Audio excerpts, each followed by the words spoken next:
Good morning, folks. Actually, afternoon. Today was the first day under 102 that we've had in a really long time. So I came out and did a little bit of fence work.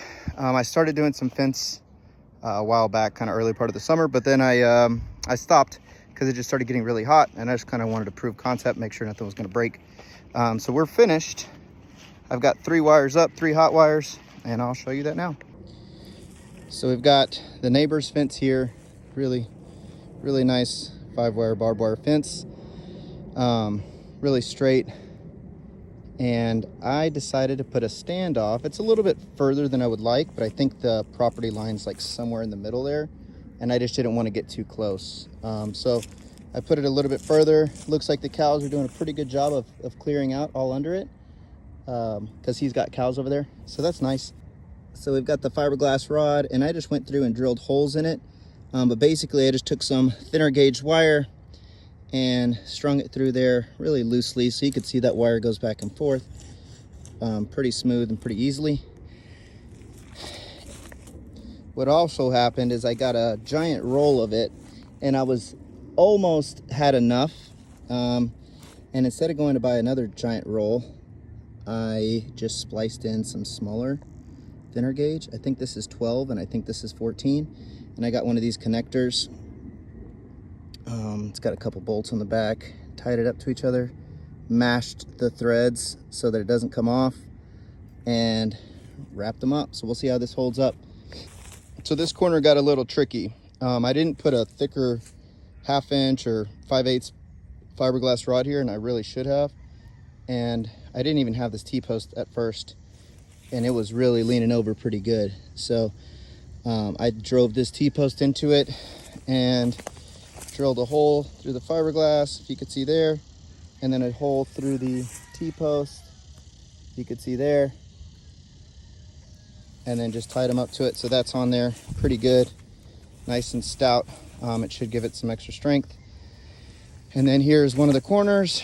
I probably should have got bigger posts here, but really it's just 5 acres. I think it'll be fine. I drove an eye bolt into that tree. The neighbor put this barbed wire over the around the tree. Not a huge fan.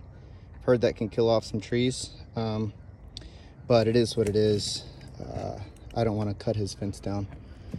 So this is where we're at right here. I use these pulleys whenever I was pulling the wire, because it could be a pain in the rear. So that pulley comes apart and then it attaches, and it really made for a much better experience, because it was pretty awful just dragging it across this. I didn't think there would be that much friction, but I think the diameter had some kind of play in there. But these are loose as well, so as you can see, that can move back and forth on there. This one here, pretty loose, really just holding it in place. It's not the prettiest, but I had to do this. I stuck this post out here to make it bounce off of the fence. I'm gonna have to take a little bit more care and make sure this stuff doesn't grow up too much. But with all the pressure, it started pushing up against the fence. And so I drove a little eye bolt through that scrap piece of wood, drilled that scrap piece of wood to the tree, and now it keeps it hanging off. So it's not gonna be grounding out on that tree if it gets wet. We gotta do a little bit of wire maintenance here, but it's not too bad. It's holding up pretty good. As you can see, it's like burning through all the vegetation that grows up into it. But it looks like it might be time to clean it up just a little bit.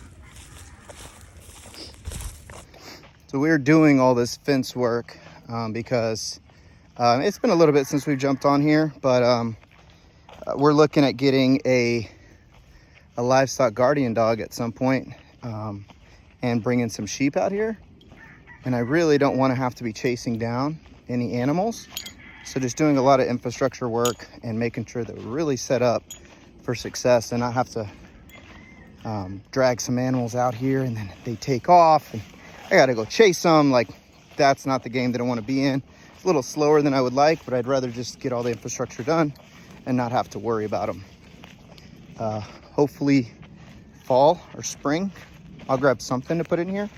And then I think a little bit further down the line, maybe next fall, hopefully I can get in line I'll look to get some sheep from Greg Judy, just because I want to support that guy. He's awesome. That's how I got all of my ideas, and everything that I've learned has been because of him, and YouTube is amazing.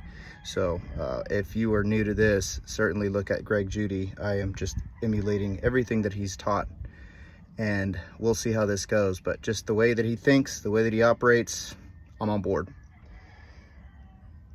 We'll check in soon. The other thing we did was let as much vegetation grow as possible, because if you can see there, we have some giant cracks in the ground. There's not a lot of vegetation that is breaking down and giving us good soil. So we let this stuff, I don't even know what this is, but it is growing, and it's keeping the ground cool in this crazy weather.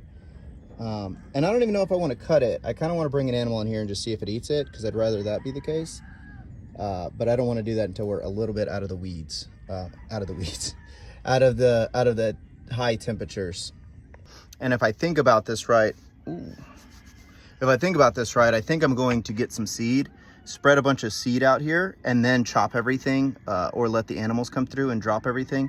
So that way it's got some mulch to keep those seeds alive, so they can take off. I'll have to look into what I'm gonna do. I'll probably throw some rye out here like I did last winter, and then maybe some Bermuda or some sort of mix next spring, and hopefully get this thing kicked off. If you could see, this is like 3 or 4 foot tall, whatever this is, and then this is the undergrowth, which is amazing. It is some thick stuff. Oh, we just got a little bitty rain, and it's still barely even enough to cover that ground and get that soil going. So we will see. We'll see how this goes. But these cracks are outrageous. Like, you could lose a kid in there, so the kids aren't allowed out here. Just kidding, but maybe.